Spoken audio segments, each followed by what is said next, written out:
కాసేపట్లో భారత్ పాకిస్తాన్ డీజీఎంఓల మధ్య చర్చలు జరగనున్నాయి. ఈ చర్చల్లో భారత్ డీజీఎంఓ రాజీవ్ ఘాయ్, పాక్ డీజీఎంఓ ఆసిఫ్ గఫూర్ పాల్గొంటారు. రెండు దేశాల డీజీఎంఓలు హాట్ లైన్లో చర్చించనున్నారు. కాల్పుల విరమణ ఉల్లంఘనలపై భారత్ నిలదీయనుంది. పాకిస్తాన్ ఫేక్ ప్రచారంపై భారత్ నిలదీసే ఛాన్స్ ఉంది. భారత్ పెట్టే డిమాండ్స్పై ఉత్కంఠ కనిపిస్తోంది. పాకిస్తాన్కు టెర్రరిస్టులతో ఉన్న లింకుల సాక్ష్యాలు భారత్ బయటపెట్టనుంది. ఉగ్రవాదుల అణిచివేతే ప్రధాన డిమాండ్గా భారత్ చర్చించే అవకాశం ఉంది. ఉగ్రవాదులను భారత్కు అప్పగించడం, ఉగ్రవాద సంస్థలపై నిషేధం విధించడంపై భారత్ డీజీఎంఓ చర్చించనున్నారు. పాక్ ఆక్రమిత కశ్మీర్పైన చర్చ జరిగే ఛాన్స్ ఉంది.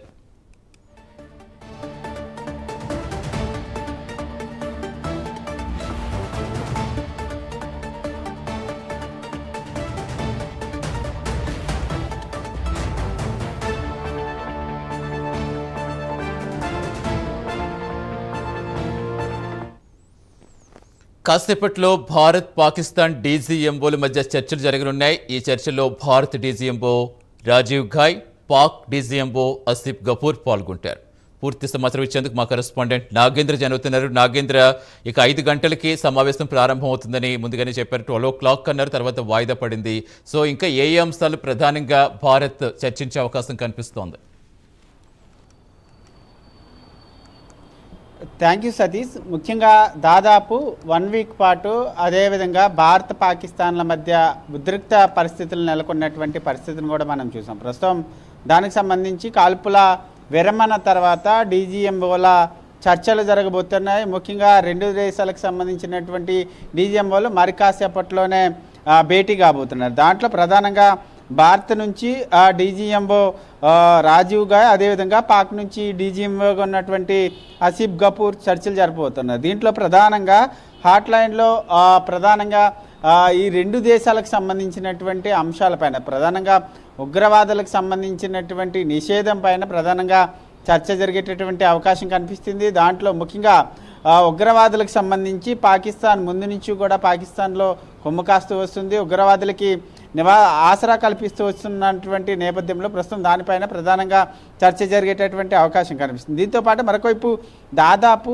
4-5 రోజుల పాటు పాకిస్తాన్ అదేవిధంగా ఇండియా మధ్య కాల్పులు జరిగిన తర్వాత, కాల్పుల విరమణ తర్వాత కూడా పాకిస్తాన్ దాన్ని ఉల్లంఘించడం పైన ప్రధానంగా ఈ సమావేశంలో చర్చించేటటువంటి అవకాశం ఉంది. ఎందుకంటే కాల్పుల విరమణ తర్వాత వరుసగా పాక్ డ్రోన్లతో పాటు మిసైల్స్ను కూడా ప్రయోగించినటువంటి నేపథ్యంలో దీనిపైన పాకిస్తాన్ని నిలదీసేటటువంటి అవకాశం కనిపిస్తుంది. దీంతోపాటు మరొకవైపు ముఖ్యంగా పాకిస్తాన్ ఒకటే ఫేక్ ప్రచారాన్ని పెద్ద ఎత్తున ప్రచారం చేస్తుంది. దీనికి సంబంధించి ఒకవైపు పాకిస్తాన్కి సంబంధించినటువంటి ఆర్మీ అధికారులు భారత్కు సంబంధించినటువంటి S-400ని కూల్చేసామంటూ కూడా వాళ్ళు ప్రకటించినటువంటి నేపథ్యంలో దాంతోపాటు కొన్ని కీలకమైనటువంటి వ్యాఖ్యలు కూడా చేశారు. అదంతా కూడా ఫేక్ ప్రచారం అంటూ కూడా ఆర్మీ కూడా కొట్టేసినటువంటి పరిస్థితి. ప్రస్తుతం దానిపైన కూడా ఆర్మీ అధికారులను ప్రధానంగా ఈ సమావేశంలో డీజీఎంఓ సమావేశంలో డీజీఎంఓ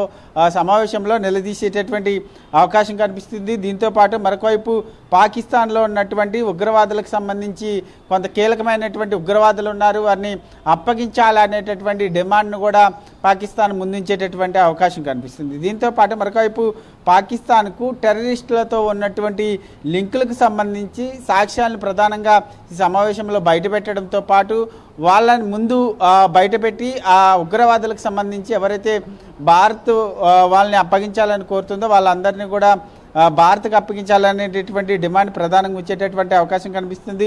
దీంతోపాటు ఉగ్రవాద సంస్థలపైన నిషేధం విధించడం పైన ప్రధానంగా చర్చించేటటువంటి అవకాశం కనిపిస్తుంది. దీంతోపాటు పాక్ ఆక్రమిత కాశ్మీర్ పైన ప్రధానంగా చర్చ జరిగేటటువంటి అవకాశం కనిపిస్తుంది. ఎందుకంటే ముందు నుంచి కూడా పీఓకి సంబంధించినటువంటి అంశంలో మనం ఆక్యుపై చేసుకోవాలి, దాన్ని మనం విలీనం చేసుకోవాలనేటటువంటి అంశం పెద్ద ఎత్తున చర్చ జరుగుతున్నటువంటి నేపథ్యంలో ఈ అన్ని అంశాలపైన డీజీఎంఓల సమావేశంలో ప్రధానంగా చర్చకు వచ్చేటటువంటి అవకాశం కనిపిస్తుంది. దీంట్లో ప్రధానంగా ఒకటే, ఎందుకంటే ఇండియా ఒకటి నిలదీసేటటువంటి అవకాశం కనిపిస్తుంది. ముందు నుంచి పహల్గామ్ దాడి తర్వాత సింధూర్ పేరుతో మేము పాకిస్తాన్లో ఉన్నటువంటి ఉగ్రవాద స్థావరాలను మాత్రమే మేము టార్గెట్ చేసాము, వాటిని మాత్రమే ధ్వంసం చేశామంటూ కూడా భారత్ చెప్తున్నప్పటికీ మరొకవైపు పాకిస్తాన్ మాత్రం ఇండియాలో ఉన్నటువంటి సివిలియన్స్ వాళ్ళ నివాసాలపైన ప్రధానంగా దాడి చేసింది. దీనిపైన కూడా పాకిస్తాన్ని నిలదీసేటటువంటి అవకాశం కనిపిస్తుంది. భారత్ పెట్టేటటువంటి కండిషన్స్కి పాకిస్తాన్కి సంబంధించినటువంటి డీజీఎంఓ ఒప్పుకుంటారా, దీనికి ఎటువంటి సమాధానం ఇస్తారా అనేది మాత్రం చూడాల్సినటువంటి అంశంగా అయితే కనబడుతుందని చెప్పాలి Satish. Right, thank you Nagendra.